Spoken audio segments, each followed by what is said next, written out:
موسم خوشګوار شو او د باران سره چې دی د ګرمۍ زور هم ختم شو. دا وخت د ډي پی او سوات محمد عمر خان ګنډاپور د هدایتو مطابق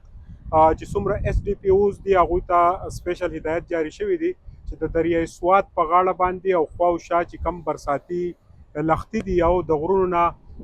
کم خوړونه راوتي دي په هغې کې چې دی د عام ولس لپاره احتیاطي تدابیر جاري شوي دي. د پی ډي ایم ای د طرفه هم های الرټ جاري شوی دی چې په دغه مد کې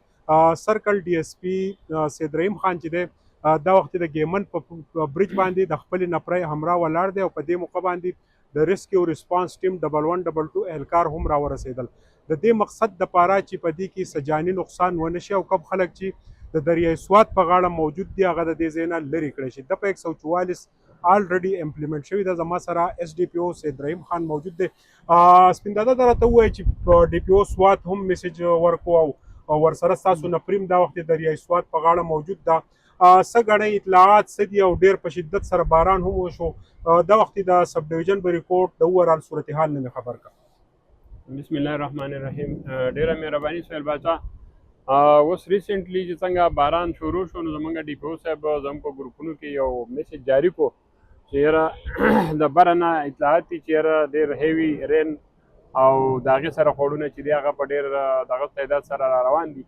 نو تاسو 144 چې دا عملي نافظ کړئ او خپلې نفرۍ ته هدایت وکړئ. د ډي پي او صاحب د هغه هدایتو په رڼا کې مونږ چې کوم دی خپله نفري تاسو وینئ دا الرټ کړه او ما خپل سرکل ته ټولو ته په ولس باندې هم وویل دغه شانته کې زمونږ ریسکیو هلکار چې دي دغه دي فورا راورسېده چې زمونږ سره ولاړ دي او مونږ خپل هر قسم تدابیر چې دي هغه احتیاطي هغه اپناو کړو او خپلې نفرۍ ته ما وویل چې د سیند په غاړه باندې څومره خلک دي نو هغوی ته ووایه او تاسو په خپله باندې ولیده چې زموږ د مرغوزار خوړ چې دی هغه څومره په زور شور کې راووتو یا زموږ د کوکارۍ خوړ شو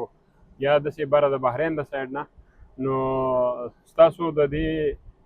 میډیا په وساطت باندې د زموږ نه ښکته خلک چې دی یا زموږ نه بره خلک چې دی چې د برې نه کافي سیلاب را روان دی دا خلک د سیند غاړې ته د تلو کوشش نه کوي ځکه چې په دې کې 144 د مخکې نه نافظ ده او د برې نه ډېر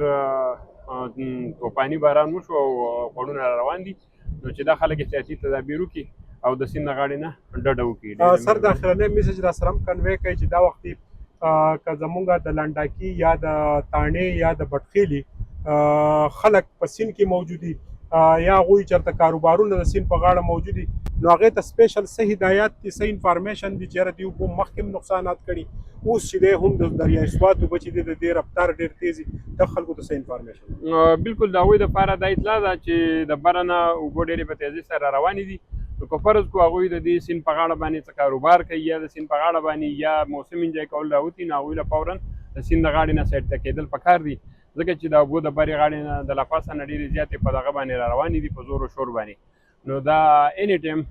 نقصان ورکولی شي خلکو ته بلکې دا ده چې د سیند حدودو نه دا په غاړه باندې اغوښتې هم شي نو هغوی ته زمونږ دا درخواست دی چې هغه فورا چې دی د سیند د غاړې نه سایډ ته شي. دا راته ووایه چې ستاسو سره دا وخت څومره کسان دي او د سیلاب نه د بچ کېدو دپاره څه انتظامات دي؟ بسم الله الرحمن الرحیم. زموږ سره خو جي انتظامات جاله را سره هم شته او ټیم زموږ راغلی دی خو پوره تقریبا 300 کسان موږ راغلي وو نو بس عوامو ته دا دغه دی چې لکه بلا وجه د سیند غاړې نه راځي کنه جي. ټیک درنګ جهان مننه. د دریای سوات په غاړه باندې چې دا وخت کم خلک موجود دی هغوی ته چې د درخواست دی چې هغه د دریای سوات د غاړې نه پورې لرې شي. دا وخت مختلف خوړونه او د باران سلسله چې د هغه په پوره ضلع سوات کې جاري ده د ډسټرکټ پولیس افیسر محمد عمر خان ګنډاپور په خصوصي هدایاتو باندې اس ډي پی اوز چې دي هغه سره د خپل اپریشن پولیسو او د 1122 ریسپانس ټیم او د نور انتظامیې سره د دریای سوات په غاړه موجود دي د دې غرض دپاره چې تیر وختونو کې کم نقصانات شي چې د هغې نه عام ولس بچ شي. کم چې ټورسټ راغلي دي هغوی له هم پکار دي چې دا وخت د دریای سوات د اوبو نه ځان سایډ ته کړي. د کیمرامین عزت حسین سره سهیل باچا بریکوټ سوات.